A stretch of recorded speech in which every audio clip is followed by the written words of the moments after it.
CM Punk sindir jadwal kerja Roman Reigns di WWE.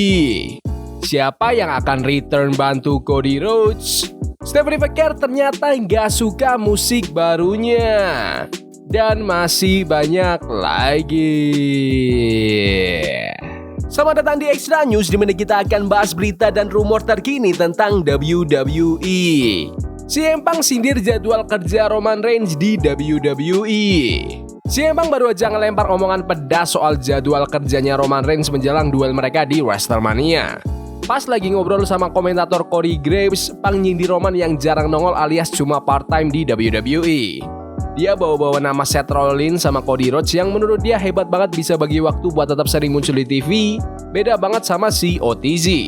Aku bukannya mau ngomong yang manis-manis soal Seth Rollins ya, tapi dia itu jago banget bagi waktu. Teman baikku, Cody Rhodes juga bisa ngatur semuanya dengan oke. Terus kenapa Roman gak bisa gitu? Sindir Punk. Padahal kita tahu Roman Reigns itu menang Royal Rumble di Arab Saudi awal tahun ini buat jadi penantang utama sabuknya Punk. Rivalitas mereka tuh beneran personal banget. Apalagi si Punk sempat bawa nama bokapnya Roman, mendiang Sika Anoa'i. Tapi untungnya kemarin di Raw, Punk udah minta maaf kok ke Roman gara-gara omongannya itu. Menurut kalian, apakah CM Punk bisa kalahkan si OTZ Roman Reigns di WrestleMania? Komen di bawah. Siapa yang akan return bantu Cody Rhodes? Setelah bertahun-tahun ditunggu, duel antara Cody Rhodes sama Randy Orton makin panas. Tapi uniknya, sekarang bukan cuma soal rivalitas mereka berdua aja, tapi malah merembet ke urusan Cody sama Pat McAfee. Si Pat ini ternyata jadi penasehat rahasia buat Randy dan dia makin sering muncul di TV. Banyak yang nebak kalau Pat bakal ikut campur di pertandingan nanti supaya Randy bisa dapat gelar juara ke-15 kalinya. Pas Cody mampir di acara ESPN First Take, dia dicecar pertanyaan sama Stephen A. Smith soal gimana dia bakal ngadepin Pat McAfee. Tapi Cody tetap kalem dan mau fokusnya ke Randy aja. Aku nggak ngerasa harus beresin Pat McAfee, fokusku tuh harusnya ke Randy Orton, kata Cody. Pat McAfee itu ibaratnya cuma hiasan di atas piring, sedangkan Randy itu steaknya. Bukannya aku ngeremehin Pat ya, aku tahu dia disukai banyak orang dan temannya orang-orang ESPN juga. Tapi Randy tetap fokus utamaku karena dia yang bakal jadi lawan tandingku. Tapi si Stephen A tetap ngingetin Cody supaya waspada, soalnya pasti Randy sama Pat punya rencana licik.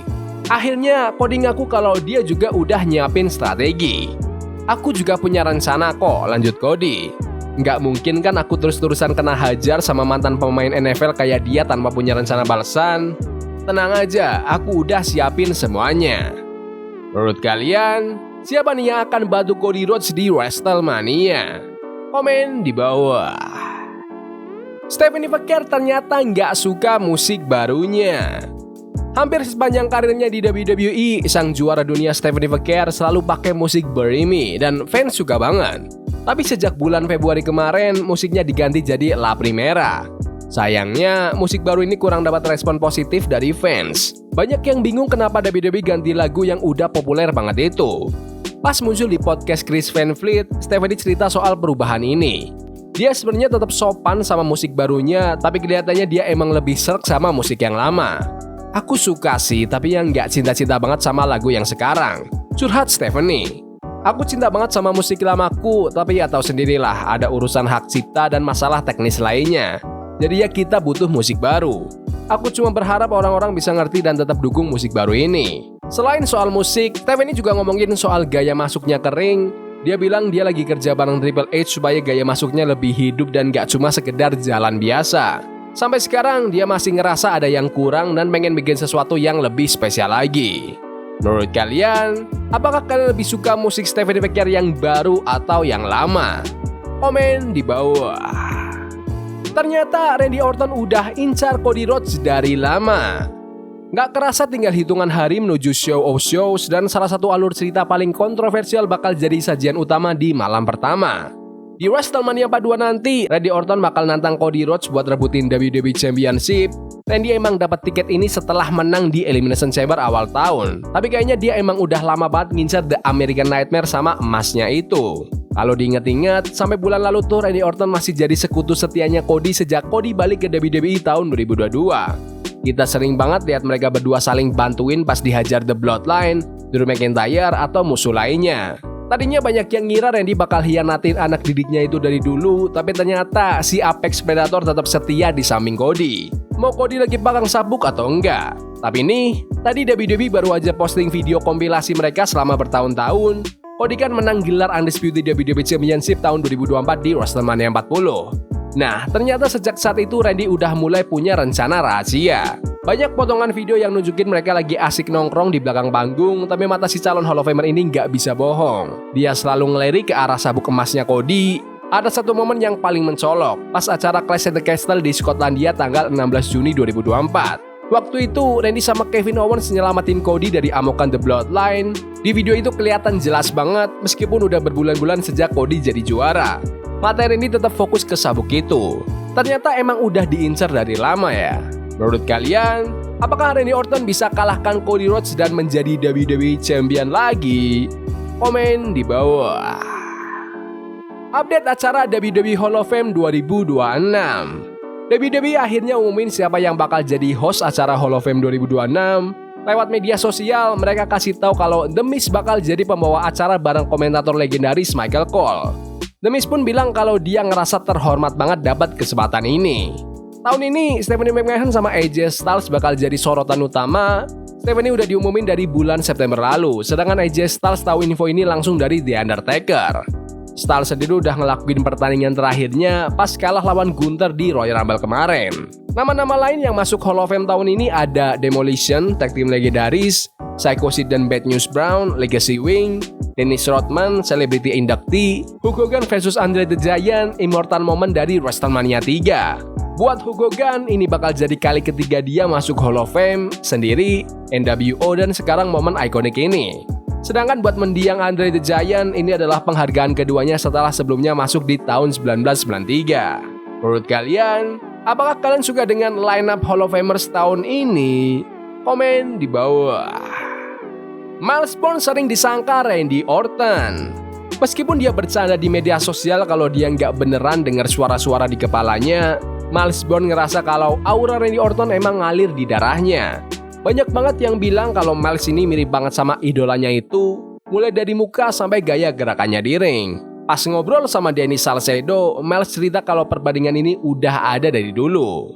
Banyak yang ngira perbandingannya baru mulai pas aku di NXT, padahal aslinya nggak gitu. Aku inget pas masih kecil, aku sama ibuku pernah dihentiin orang asing di tempat umum cuma buat ditanya apa aku ada hubungan saudara sama Randy Orton. Aku cuma ketawa aja, bingung kok mereka bisa mikir gitu. Kejadian aneh juga pernah dialami sebelum tryout WWE. Ada 4 orang yang ngeliatin dia sama ibunya lagi makan di restoran. Terus mereka dikuntit sampai seberang jalan cuma buat ditanya, "Kamu anaknya Randy Orton ya?" Masih seneng-seneng aja dibandingin sama sang legenda dan dia berharap suatu saat bisa sehebat si Legend Killer. Miles sendiri lagi naik daun banget. Dia menangin gelar pertamanya pas ngalahin Ethan Page bulan Februari lalu, terus sukses pertahanin gelarnya lawan Ethan Page lagi. Terakhir, dia bahkan bisa ngalahin Johnny Gargano di acara NXT Stand and Deliver awal bulan ini. Keren banget kan?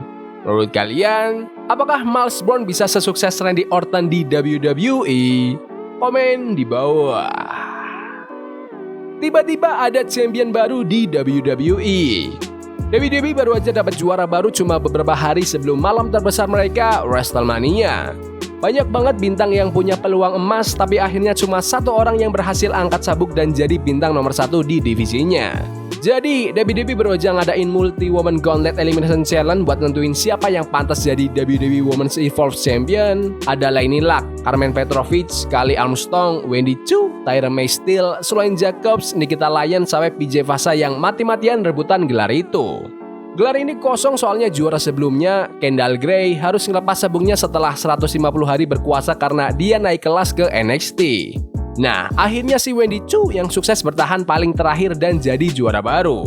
Momennya pas banget sih, soalnya sekarang semua mata lagi tertuju ke WWE, dan ini bukti kalau perusahaan emang percaya banget sama dia. Meskipun Wendy udah lama di NXT, dia emang sering main di Evolve juga. Dulu sering nyaris menang tapi gagal terus. Sekarang akhirnya dia dapat juga hadiah utamanya. Menurut kalian, apakah kalian ingin aku recap WWE Evolve di Extra News aja atau bikin video khusus buat review? Komen di bawah. Yaudah gitu aja video berita hari ini. Jangan lupa like dan subscribe ke channel ini karena aku pengen 20.000 subscribers di bulan ini, tolong bantu. Yes boy, see you. Love is a game we play incognito. Forbidden fire on Nico. Burning for love we can hold. I wish we were